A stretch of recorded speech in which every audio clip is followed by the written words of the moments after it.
ಇವಾಗ ನೋಡಿ, ರೂಟ್ 5 ಅನ್ನು ಅಭಾಗಲಬ್ಧ ಸಂಖ್ಯೆ ಎಂದು ಸಾಧಿಸಿ 3 ಮಾರ್ಕ್ಸ್ ಕೇಳ್ತಾರೆ. ಎಷ್ಟು ಮಾರ್ಕ್ಸ್ ಕೇಳ್ತಾರೆ? 3 ಮಾರ್ಕ್ಸ್ ಕೇಳ್ತಾರೆ. ಸರ್ವೇ ಸಾಮಾನ್ಯ ರೂಟ್ 5, ರೂಟ್ 3, ರೂಟ್ 2, ರೂಟ್ 7 ಈ ತರ ಕೇಳ್ತಾರೆ. ಸರ್ವೇ ಸಾಮಾನ್ಯ ಕೇಳೋದು ರೂಟ್ 2 ಇಲ್ಲ ರೂಟ್ 3 ಇಲ್ಲ ರೂಟ್ 5. ಇಷ್ಟರಲ್ಲಿ ಒಂದು ಡೆಫಿನೆಟ್ಲಿ ಬಂದೇ ಬರುತ್ತೆ ಪರೀಕ್ಷೆ. 3 ಮಾರ್ಕ್ಸ್ಗೆ ಅಭಾಗಲಬ್ಧ ಸಂಖ್ಯೆಯನ್ನು ಸಾಧಿಸಿ ಅಂತ ಕೇಳ್ತಾರೆ. ಈಗ ನಾವೇನ್ ಮಾಡ್ಬೇಕಪ್ಪ ಅಂದ್ರೆ, ರೂಟ್ 5 ಅನ್ನು ಒಂದು ಭಾಗಲಬ್ಧ ಸಂಖ್ಯೆ ಎಂದು ಭಾವಿಸೋಣ. ಒಂದು ಭಾಗಲಬ್ಧ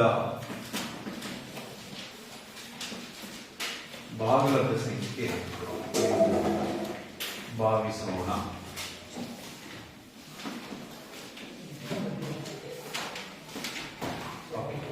Therefore, root 5 is equal to p by q. So p comma q belongs to what? Z. Q is not equal to 0. Q is not equal to 0. P comma q is equal to 1. ಅಂದ್ರೆ p ಮತ್ತು q ಗಳ ಸಾಮಾನ್ಯ ಅಪವರ್ತನ ಏನಾಗಿರಲಿ? 1 ಆಗಿರಲಿ ಅಂತ ಅಷ್ಟೇ. So ಹಾಗೆ ಮಕ್ಕಳೇ, ಇಲ್ಲಿ ಓರೆ ಗುಣಾಕಾರ ಮಾಡ್ತಾರೆ. ಅವಾಗ ಏನಾಗುತ್ತೆ ನೋಡೋಣ. ಓರೆ ಗುಣಾಕಾರ ಮಾಡ್ಕೊಂಡ್ರೆ root 5 into q is equal to what? P ಅಂತ ಮಾಡ್ತಾರೆ. ಓಕೆ, ಎರಡನ್ನು ಏನ್ ಮಾಡ್ಕೋಬೇಕು ಇವಾಗ?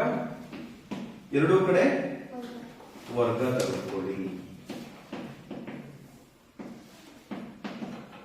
ಎರಡೂ ಕಡೆ ಇವಾಗ squaring on both side. So ಅಲ್ಲಿ ಏನಾಗುತ್ತೆ? Root 5 Q whole square is equal to what? P square ಆಗುತ್ತೆ. ಸೊ ಇದು ಹೊರಟೋದ್ರೆ that is 5 Q square is equal to what? P square. Okay, so it is equation number what? 1 ಅಂತ ಕರೆಯೋಣ. Okay, so ಇಲ್ಲಿ 5 P square ಅನ್ನು ಏನ್ ಮಾಡುತ್ತೆ? ಭಾಗಿಸುತ್ತದೆ. 5 P square ಅನ್ನ ಭಾಗಿಸಿದರೆ 5 divides P square means 5 divides also P. ಹೌದಲ್ವಾ? 5 ಪಿ ನು ಕೂಡ ಪಿ ಅನ್ನು ಕೂಡ ಭಾಗಿಸುತ್ತೆ. therefore 5 ಪಿ ಅನ್ನು ಸಹ ಭಾಗಿಸುತ್ತದೆ. ಓಕೆ, ಸೊ ಹಾಗಾಗಿ ಇಲ್ಲಿ ನಾವೇನ್ ಮಾಡ್ಕೋಬೇಕಪ್ಪ ಅಂತಂದ್ರೆ therefore p is equal to what? 5 into k. p is equal to 5 into k ಅಂತ ಮಾಡ್ತಾರೆ. ಸೊ ಇವಾಗ ಇದನ್ನ ನಾವೇನ್ ಮಾಡ್ಬೇಕಪ್ಪ ಅಂದ್ರೆ, ಸ್ಕ್ವೇರಿಂಗ್ ಆನ್ ಬೋತ್ ಸೈಡ್. ಇದನ್ನೇನ್ ಮಾಡ್ಬೇಕು? ಎರಡು ಕಡೆ ಇದನ್ನ ಸ್ಕ್ವೇರ್ ಮಾಡ್ಕೊಂಡ್ರೆ ಮಕ್ಕಳೇ, that is p square is equal to what? 5k what? Whole square. Okay, so ಇವಾಗ ಏನಾಗುತ್ತೆ ನೋಡೋಣ. That is p square is equal to 25 into k square. 5 ಎಷ್ಟು ಮಕ್ಕಳೇ? 22.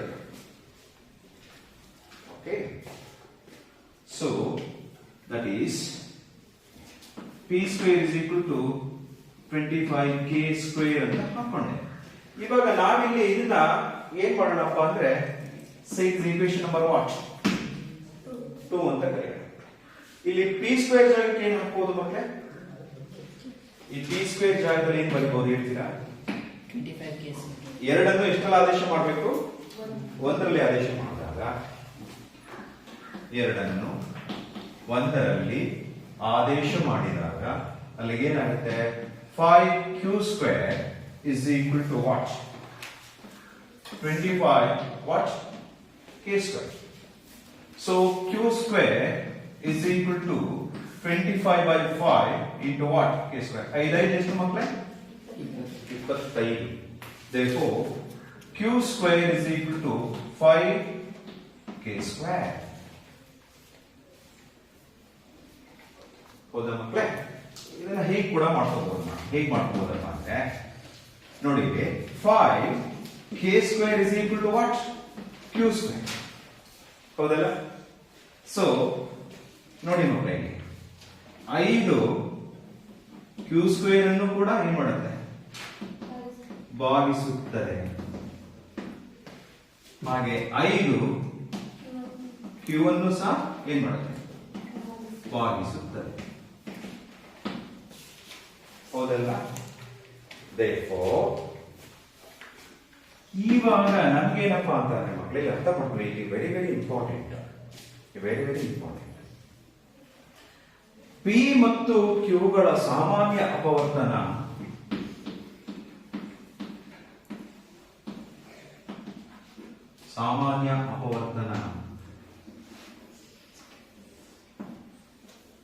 ಎಷ್ಟಾಗಿದೆ? 5. ಬಟ್ ನಮ್ಮ ಪ್ರಕಾರ P ಮತ್ತು Q ಗಳ ಸಾಮಾನ್ಯ ಅಪವರ್ತನ ಎಷ್ಟಾಗಬೇಕು? 1 ಆಗಬೇಕಾಗಿತ್ತು. ಹೌದಲ್ವ ಮಕ್ಕಳೇ? ಹಾಗಾಗಿ ಹೇಳಿಕೆ ಏನಾಗಿದೆ? ನಮ್ಮ ಊಹೆಗೆ ವಿರುದ್ಧವಾಗಿದೆ. ಹೇಳಿಕೆ